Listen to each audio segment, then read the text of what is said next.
Hello 10th class student. बेटा सभी बच्चे अपना ध्यान रखना, ठीक है।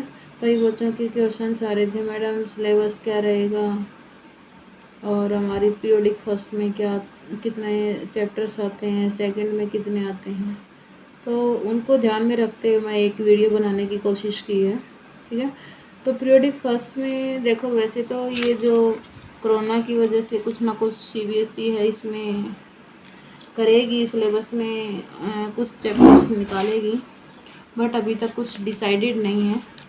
तो पिछले जो आपकी सेशन था उसको देखते हुए पीरियोडिक फर्स्ट में आपको डाले गए हैं चैप्टर फर्स्ट वास्तविक संख्याएं, चैप्टर सेकंड बहुपद, चैप्टर थर्ड जो है वो है दो चर वाले रैखिक समीकरण युग्म, चैप्टर 4 द्विघात समीकरण, चैप्टर 5 समांतर श्रेणी, चैप्टर 6 त्रिभुज, चैप्टर 7 निर्देशांक ज्यामिति, और चैप्टर 14 सांख्यिकी और चैप्टर 15 प्रायिकता। ये चैप्टर्स आपके पीडी फर्स्ट में डाले गए हैं और पीरियोडिक सेकंड में आपके डाले गए हैं चैप्टर 8 त्रिकोणमिति का परिचय, चैप्टर 9 त्रिकोणमिति के कुछ अनुप्रयोग, चैप्टर 10 वृत्त, चैप्टर 11 रचनाएं, चैप्टर 12 वृत्तों से संबंधित क्षेत्रफल, चैप्टर 13 पृष्ठीय क्षेत्रफल और आयतन। ऐसे डिवाइड किया हुआ है और पीरियोडिक थर्ड में जो है वो आपका होल सिलेबस इंक्लूड होता है, देन आपके प्री बोर्ड्स होते हैं। बट अब की बार कुछ अलग चैप्टर्स होंगे, इसमें हो सकता है सीबीएसई डिडक्ट करे यहाँ से, क्योंकि टाइम बहुत ज़्यादा ख़राब हो गया बच्चों का। बट एनीवे हम अपना ऑनलाइन क्लासेस चला रहे हैं, आप अपनी पढ़ाई पे ध्यान दीजिए। आपको जो भी दिक्कत आती है आप कमेंट में या वैसे पर्सनल मैसेज करके मुझे ज़रूर बताएं, ठीक है। तो आपके पास मैंने वास्तविक संख्याओं का इंट्रोडक्शन सेंड किया हुआ है, तो उसे रिलेटेड कुछ देखते हैं इसमें कि चैप्टर फर्स्ट जो आपका वास्तविक संख्याएं हैं, तो एक आपके 9th क्लास में मैंने बहुत अच्छे से बताया आपको कि ये आपका क्या है, कॉम्बिनेशन ऑफ परिमेय संख्याएं एंड अपरिमेय संख्याएं, ठीक है।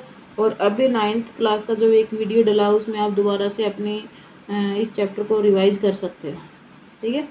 वहाँ पर ये संख्या पद्धति के नाम से था, यहाँ पर आपकी वास्तविक संख्याओं के नाम से है पहला चैप्टर। तो इसके अंदर जो आपकी नई टर्म्स यूज़ होने वाली हैं वो हैं यूक्लिड विभाजन एल्गोरिथम, और एक आपका यूज़ होने वाला है इसके अंदर आधारभूत परिमेय, ठीक है।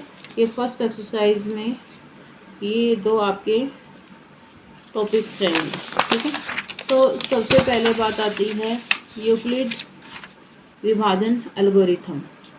तो ये क्या होता है, एक धनात्मक पूर्णांक होता है, जैसे हमने ले लिया a, यहाँ पर क्या ले लिया, एक धनात्मक पूर्णांक ले लिया a, और किसी अन्य धनात्मक पूर्णांक b से इसको क्या किया गया है, डिवाइड किया गया, विभाजित किया जा सकता है या विभाजित किया गया है, ठीक है।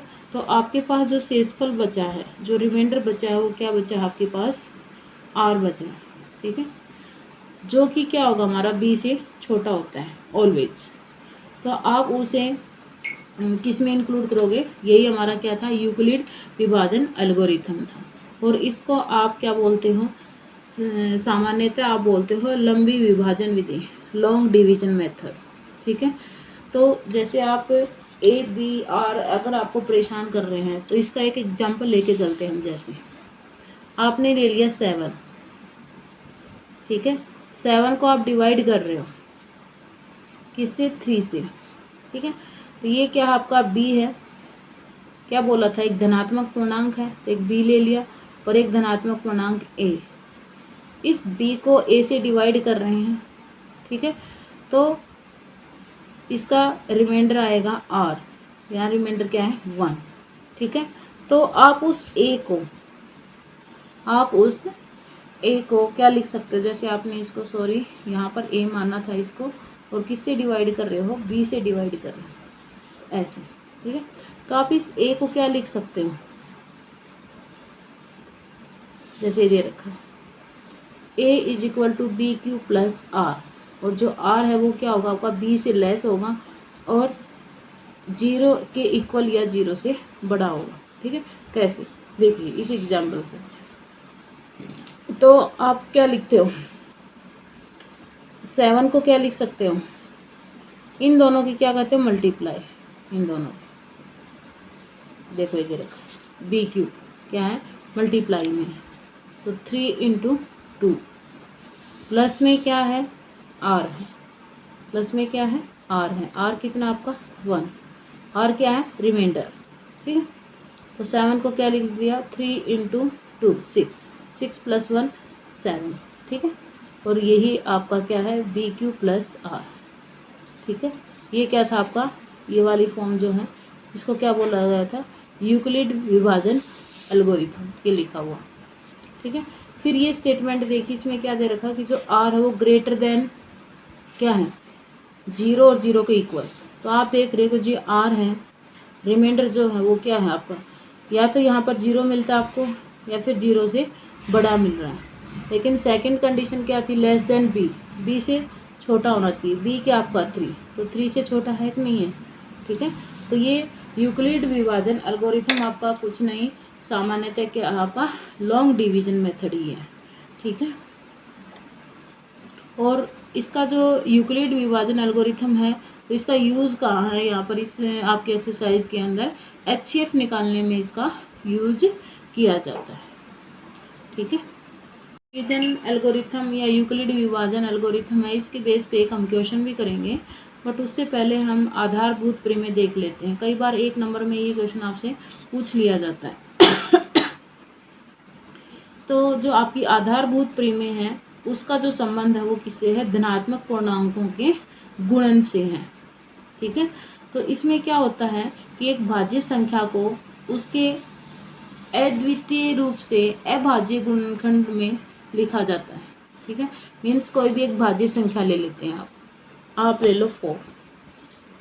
ठीक है, इस 4 के आप अभाज्य गुणनखंड कीजिए। ठीक है, छोटी क्लासेज में आपने किए होंगे, करिए।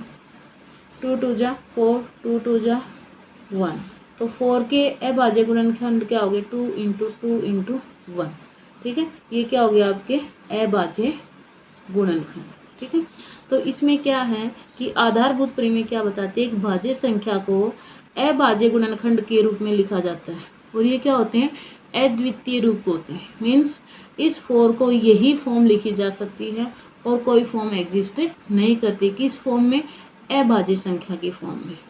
4 को लिखने को आप ऐसे लिख दोगे 4 इंटू 1। ठीक है, लेकिन ये 4 क्या है अभाज्य गुणनखंड नहीं है। ठीक है, तो जो ये कॉम्बिनेशन आपके पास बना है अभाज्य गुणनखंड का, ये क्या होता है अद्वितीय होता है। मीन्स ऐसा 4 के लिए ही एग्जिस्ट करेगा, किसी और के लिए एग्जिस्ट नहीं करेगा। मीन्स 4 है वो इसी फॉर्म में लिखा जा सकता है, किसी और फॉर्म में नहीं लिखा जाता। इसीलिए क्या बोला जाता है कि ये क्या होता है अद्वितीय रूप होता है किसका, अभाज्य संख्याओं के गुणनखंड का। ठीक है, तो ये थी आपकी आधारभूत प्रमेय।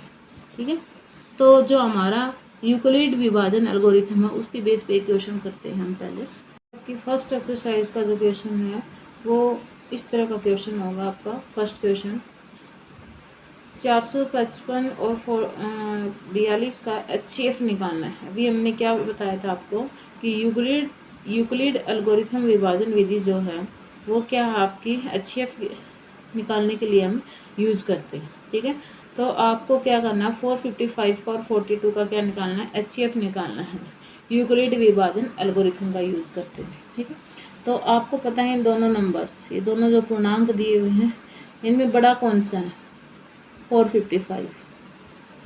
455 को डिवाइड करेंगे 42 से। ठीक है, तो आपके पास क्या आएगा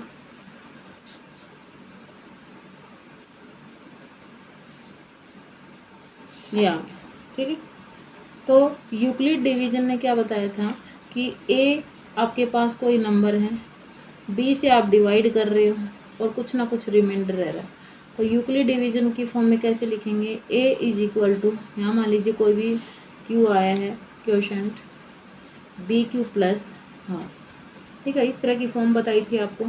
तो अब 455 को क्या लिखोगे आप 42 इंटू में 10 प्लस 35, ठीक है, ये लिख दिया।